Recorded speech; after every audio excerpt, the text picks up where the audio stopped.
Bismillahirrahmanirrahim. Assalamualaikum warahmatullahi wabarakatuh. Innal hamdalillahi nahmaduhu wa nasta'inuhu wa nastaghfiruh wa natubu ilaihi. Asyhadu an la ilaha illallah wahdahu la syarika lah wa asyhadu anna Muhammadan 'abduhu wa rasuluh la nabiyya ba'dah. Allahumma shalli wa sallim ala Muhammad wa ala alihi wa sahbihi ajma'in. Ittaqullaha haqqa tuqatih wa la tamutunna illa wa antum muslimun. Hadirin jamaah tarawih rahimakumullah. Malam ini adalah malam babak penyisihan terakhir. Semoga kita semuanya sehat walafiat, lahir batin, bisa memasuki babak semifinal. Kata Rasulullah, dalam bulan Ramadan itu awaluhu rahmah, awsatuhu barakah, akhiruhu izku minan nar. Semoga kita mulai tanggal 11 kita memasukinya dengan tambah semangat, dengan program-program yang lebih maksimal lagi, dengan semangat keikhlasan, kemudian juga kerja keras, kemudian kerja cerdas. Rasulullah mengatakan, man shoma ramadhana imanan wa ihtisaban ghufira lahu ma taqaddama min dzambi. Siapa orang yang berpuasa karena iman, semata karena Allah Subhanahu wa taala. Iman dalam pengertian bukan hayalan, bukan hanya percaya, tapi yakin yang dibangun dari hati yang dalam, kemudian dibuktikan dengan lisannya dan dilakukan dengan amal perbuatan. Kemudian saum yang didasari tidak hanya karena iman, tapi karena lebih jauh lagi mengharap ridha Allah, ihtisaban, mengharap ridha Allah. Dengan demikian saum kita dari hari-hari yang sudah kita lalui sampai insyaallah di akhir Ramadan ini kita tidak terkurangi dengan hal-hal yang dapat menghilangkan nilai ibadah itu dengan berbagai macam tantangan dan rintangan yang akan menghilangkan nilai puasa itu sendiri. Khani rahimakumullah, kita sudah sama-sama paham tujuan puasa adalah untuk menggapai ketakwaan. Semua orang sudah sepakat, bahkan dalam Sumpah Pegawai Negeri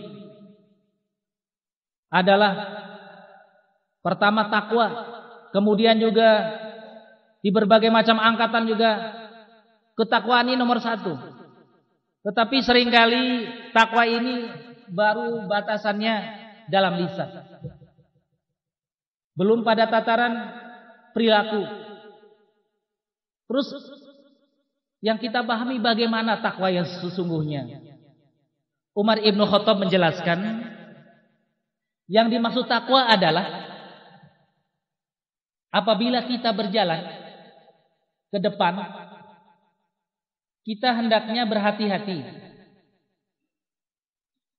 Mengapa hati-hati? Karena boleh jadi ketika kita melangkah ada duri dan sebagainya yang akan melukai.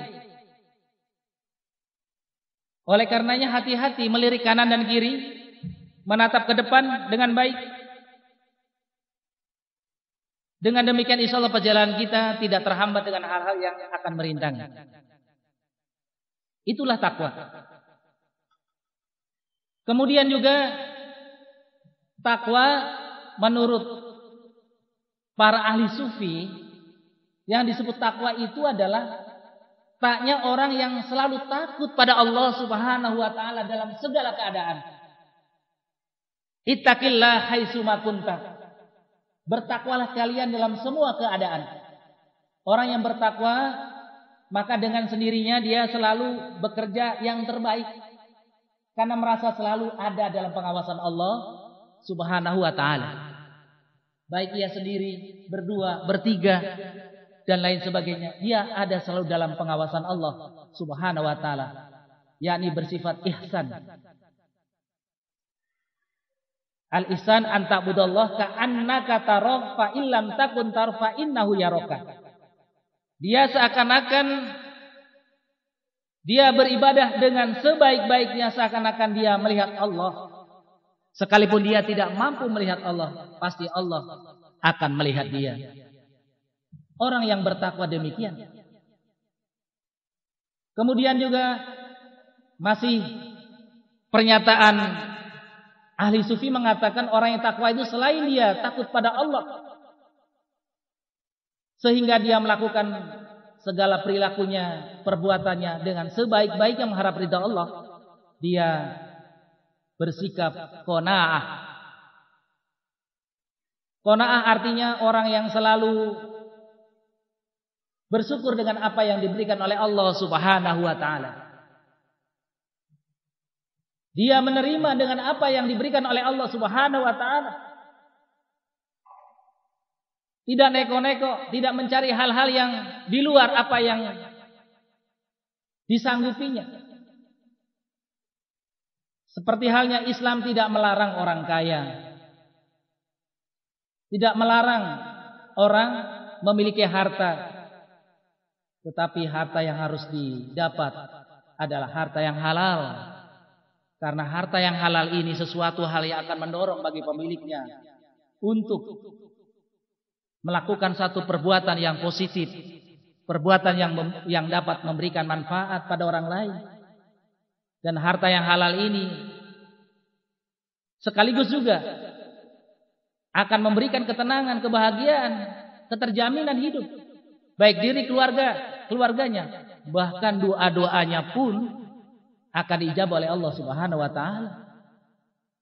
Sesuatu yang patut dan ada keharusan kita mendapatkan rezeki yang halal.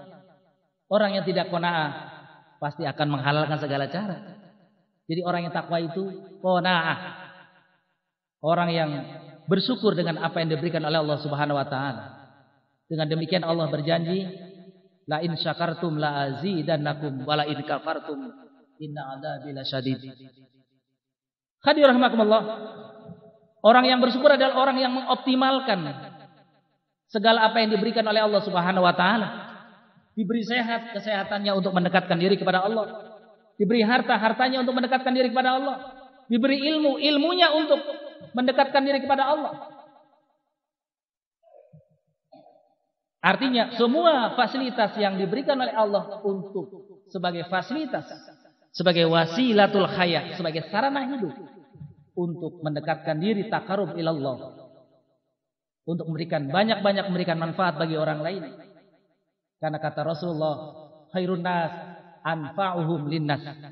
Sebaik-baik orang adalah orang yang bermanfaat bagi orang lain.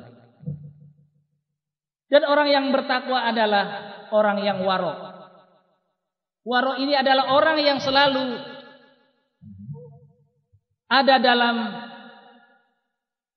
kondisi dan situasi yang tidak menyimpang. Hati-hati. Jangankan yang haram, yang subhat saja dihindari. Yang abu-abu dihindari. Jadi dalam perilaku orang yang bertakwa, dalam segala perilakunya jangankan yang haram, yang subhat saja itu dihindari. Begitu banyak dalam kondisi sekarang ini, dalam kehidupan sekarang ini, hal-hal yang subhat ditebarkan dalam kehidupan kita. Remang-remang, tidak transparan, tidak jelas hak dan batil, tidak jelas haram dan halal, tidak jelas baik dan buruk. Remang-remang yang ada. Bagi orang yang bertakwa adalah dia mengambil garis yang lurus, garis yang jelas, garis ihdinas siratal mustaqim, garis Islam, garis sebagaimana orang-orang yang telah mendapatkan jalan-jalan orang yang telah mendapatkan nikmat Allah Subhanahu wa taala. garisnya para rasul, para syuhada, para solehin, para sidikin, orang-orang yang jujur. Hadirin rahimakumullah. Kalau sudah demikian, segala perilaku, aktivitas, kegiatan orang-orang yang bertakwa itu demikian, maka Allah akan berjanji, pasti berjanji. Banyak janji-janji yang ditebarkan oleh Allah kepada orang-orang yang bertakwa. Pertama, kata Allah, orang yang bertakwa itu adalah orang yang paling mulia di sisi Allah Subhanahu wa taala. Predikat yang paling mulia di sisi Allah. Bukan titel-titel formal yang ada, itu bukan tidak baik, tapi titel dari Allah Subhanahu wa taala, titel ketakwaan, itu yang paling mulia di sisi Allah Subhanahu wa taala. Inna akramakum indallahi atqakum. Kata Allah, yang paling mulia, predikat yang paling mulia di sisi Allah adalah ketakwaan. Dan berbekalah kalian dengan ketakwaan itu. Wa tazawwadu fa inna khairaz zadi taqwa. Jadi segala fasilitas yang kita miliki, yang diberikan oleh Allah, yang kelak akan diminta pertanggungjawaban di sisi Allah, semuanya akan diminta pertanggungjawaban. Kata Rasulullah, tidak beranjak seseorang dari tempat berdirinya di yaumil qiyamah sebelum ditanya hal-hal sebagai berikut. Yang pertama ditanya, wahai para pemuda, untuk apa masa mudamu? Masa muda adalah masa kemasan, masa yang dijanjikan oleh Allah Subhanahu wa taala. Masa yang dimana kata Rasulullah, di antara 7 kelompok manusia yang akan mendapatkan naungan Allah dikala tidak ada naungan, yaitu pemuda yang hatinya terpaut dengan kebaikan, terpaut dengan perintah-perintah Allah Subhanahu wa taala. Subhanallah, ini bonus untuk pemuda. Bukan berarti orang tua tidak diberi. Arti orang tua sudah merupakan sesuatu yang wajar. Sudah bau tanah. Kalau tidak mau kembali, kemana lagi dia kembali? Ke tanah juga. Tapi kalau pemuda seperti kalian ini, orang-orang yang subhanallah, ya, banyak pemuda-pemuda yang lain di malam hari ini boleh jadi maaf, mungkin sedang melakukan hal-hal yang tidak baik. Kalian justru ada dalam masjid. Ini adalah bonus dari Allah melalui Rasul yang mengatakan, kelak dikala tidak ada pertolongan, kalian para pemuda akan mendapatkan pertolongan dari Allah Subhanahu wa taala. Kami rahmatullah. Jadi kita manfaatkan segala potensi yang kita punyai. Waktu muda kita harus manfaatkan. Kita punya ilmu juga akan ditanya oleh Allah Subhanahu wa taala. Kata Rasulullah, orang yang mencari ilmu kemudian niatnya bukan untuk mendekatkan diri kepada Allah, maka dia nauzubillah min dzalik makin jauh dengan surga. Bau surganya pun tidak dapat. Apapun fakultas yang kita pilih, jadikan sebagai sarana untuk mendekatkan diri kepada Allah Subhanahu wa taala. Semuanya, baik itu ilmu kehutanan, ilmu perikanan, ilmu kimia, ilmu fisika, komunikasi, ekonomi, semuanya itu ilmu Allah Subhanahu wa taala. Tidak ada dikotomi dalam Islam. Ciri ulil albab, ciri orang yang cerdas, ciri orang yang dikatakan ilmuwan muslim adalah mampu menyatukan fikir dengan zikirnya. Fikir dengan zikirnya dipadukan. Kita sadar bahwa sesungguhnya kecerdasan, kalian ini orang-orang yang cerdas. Kecerdasan yang diberikan ini bukan karena orang tua kita, tapi semata-mata dari Allah Subhanahu wa taala.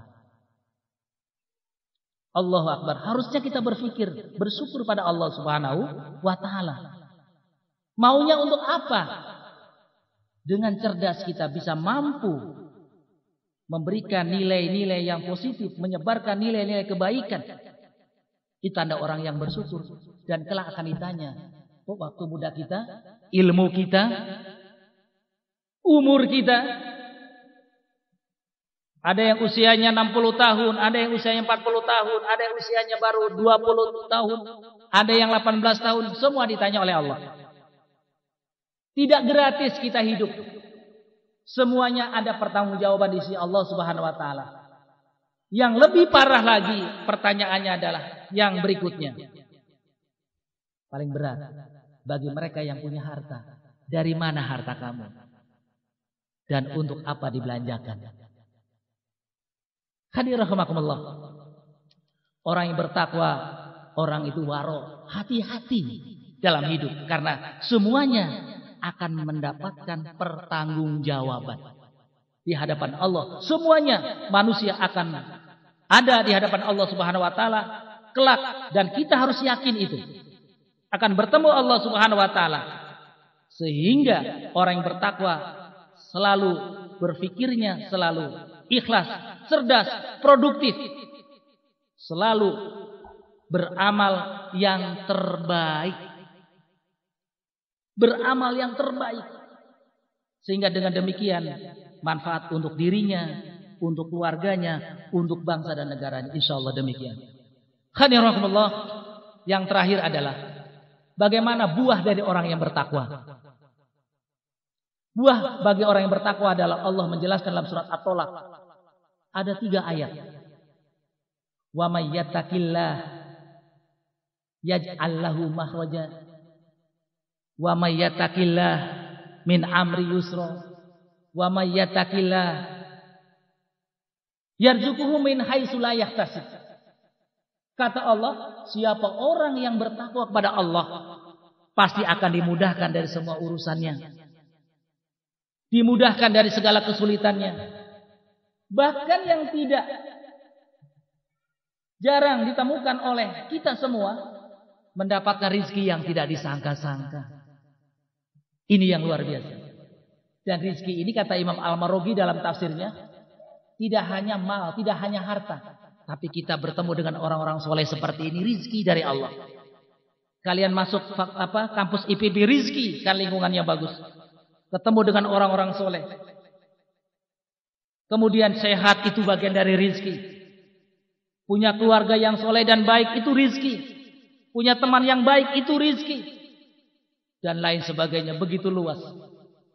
Mudah-mudahan kita tetap semangat. Kita tetap utuh. Teguh. Pendirian. Sehingga tidak mudah kita mengikuti arus-arus yang tidak baik sebagai tradisi. Makin hari di mana-mana puasa mulai melemah, sholat tarawihnya mulai ada kemajuan, softnya, yang maju softnya ya, di mana-mana. Tidak hanya di kota tapi di kampung-kampung juga mulai demikian. Tapi bagi orang yang bertakwa, makin hari makin dekat dengan Allah Subhanahu wa taala. Karena dia akan makin hari dia yakin dia ingin menjadi pemenangnya. Setelah kita masuk semifinal nanti hari ke-11 kita ingin masuk final dan kita semua pemenangnya insyaallah. Cuman kita tahu pemenang itu ada juara pertama, ada juara kedua, ada juara ketiga, ada juara harapan. Kita ingin jadi juara pertama semuanya. Di sana ada satu malam yang nilainya dengan 840 tahun kebaikan. Ada malam Lailatul Qadar. Dan itu malam datang bagi mereka yang memang sudah siap. Dari awal sampai akhir kita takarub ilallah. Saya menasihati diri saya juga, teman-teman, bapak-bapak, di waktu sahur manfaatkan. Untuk mendekatkan diri kepada Allah. Jangan terlena di depan televisi.